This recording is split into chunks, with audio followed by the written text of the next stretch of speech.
This was a large and highly diverse project for us, with multiple divisions working together. This involved health audits, troubleshooting, modal analysis, finite element analysis, structural modification, equipment repair, performance testing in our laboratory, commissioning and performance validation, and wireless condition monitoring. A combined cycle power plant asks us to evaluate the condition of their condensate pumps in the field. This particular power plant utilizes 2 vertical pumps for condensate extraction. Each pump is rated for 100% unit load, so they typically run one or the other. In this project, we had a pump with the customer that had been installed for less than 3 years, but it was already showing some serious signs of degradation. It's important to understand that if this power plant were to lose one of the condensate pumps, then they're operating in a very vulnerable condition by relying upon only one pump. Should the second pump go down, this can result in unplanned downtime, which can be very expensive for the client. Our goal as hydro field engineers is to keep customers from feeling this pain by identifying these problems early and providing solutions to mitigate those problems. During the on-site review of the collected data, we noticed some concerning issues with one of the 2 pumps. It was down on total developed head by about 10%, and it was also exhibiting strong sub-synchronous vibrations, that is to say, slower than the run speed of the pump. After reviewing the vibration data, we noticed the presence of a very high amplitude sub-synchronous peak. And based on its highly directional nature, we suspected the possibility of resonant excitation.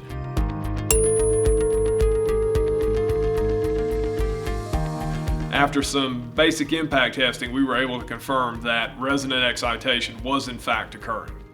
In this case, we suspected the forcing function to be bearing whirl, which is a common sub-synchronous fault in vertical pumps.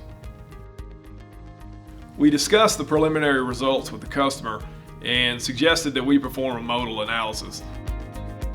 A modal analysis is essentially a structural natural frequency study, which involves instrumenting the structure with numerous triaxial accelerometers and impacting it with a calibrated modal hammer that's equipped with a force transducer. The purpose of that testing is to identify all of the structural natural frequencies present and to identify the associated mode shapes. We import that data into a specific software where we can animate the structural motion at each frequency. By understanding the mode shapes, we can then better understand how to modify the structure to shift the offending resonance out of excitation.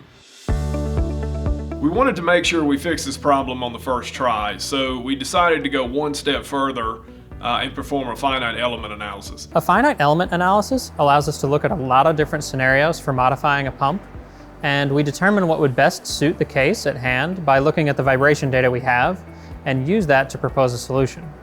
In order to affect a resonance, you have to change one of 4 things: stiffness, mass, damping, or the forcing function.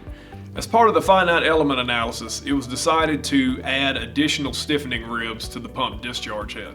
This would increase the margin of separation between the forcing function and the structural resonance. With a structural resonance, you'd ideally like to have a plus or minus 15% margin of separation between the forcing function and the natural frequency.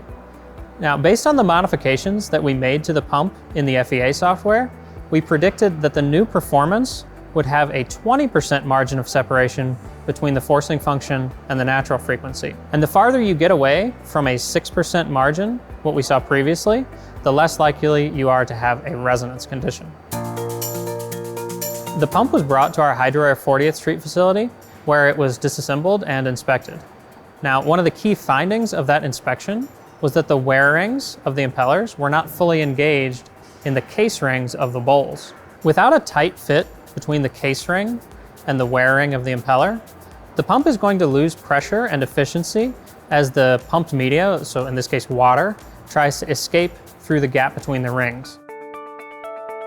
In order to prove that we had successfully reduced the bearing whirl forcing function and to validate that we had resolved the hydraulic performance deficiencies. The pump was tested at our performance test lab in Chicago. So something that I noticed on the field test report was that there was some sub-synchronous vibration frequencies going on. After the modifications were complete and we brought it in for testing, looking at that vibration data, we saw that those sub-synchronous vibration frequencies have been eliminated. When the field performance test was completed, they found that the pump was actually operating 10% below the factory curve. After the modifications were complete and it was brought into the test lab for testing, we found that the pump actually passed the 1B acceptance class, which is plus or minus 3%.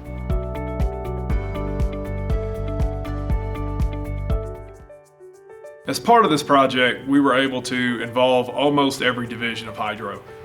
Field engineering identified and diagnosed this condition in the field. Hydro engineering worked to develop a structural modification to shift the resonance outside the range of excitation. A hydro service center repaired the pump and upgraded the line shaft bearing geometry to reduce the bearing whirl effect. The hydro performance test lab tested the pump. Hydro field engineers went back to the field with the pump to commission the unit and ensure acceptable performance in the field. Additionally, Hydro's wireless vibration sensors were installed to enable us to remotely monitor vibration and surface temperature.